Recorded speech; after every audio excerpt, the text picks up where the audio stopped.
Wasted education. How we fail our graduates in science, technology, engineering, and math.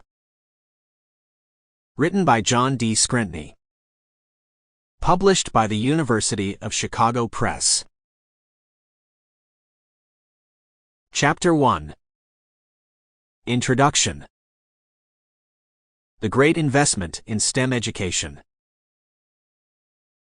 If education is thought of as an investment, then corporate hiring practices help define the payoff for that investment. Gerald Davis.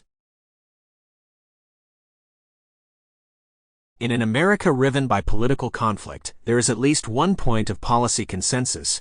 We highly value education in science, technology, engineering, and math, STEM. Both Democratic and Republican members of the U.S. Congress support bills to boost STEM education, and recent presidents, Biden, Trump, and Obama, all have made funding of STEM education a priority. States as different as California and Mississippi have targeted public investments in STEM education, and cities have their own programs as well.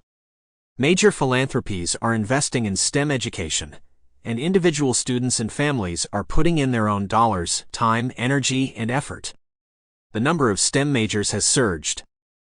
While schools and universities have always taught math and science skills as part of a well-rounded education, and many advocates push STEM education, especially in the kindergarten through high school phase, for general mathematical and scientific literacy, there are several prominent rationales for massive investments in STEM education that extend to the college level and beyond. All share a goal of producing more workers for STEM occupations.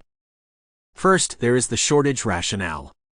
Employers and their advocates regularly complain, and have done so for decades, that American universities are not graduating enough STEM majors for them to hire. They say that their job openings for STEM positions remain open for months.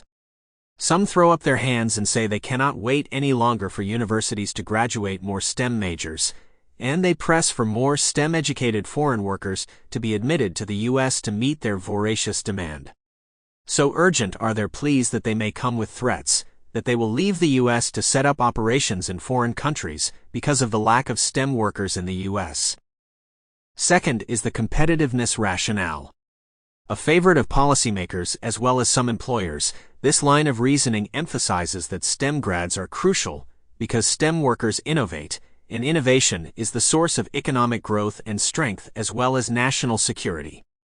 The more we invest in STEM education, the more STEM workers we can have, and thus the more innovation we can have, and thus the more economic growth and strength we can have, allowing...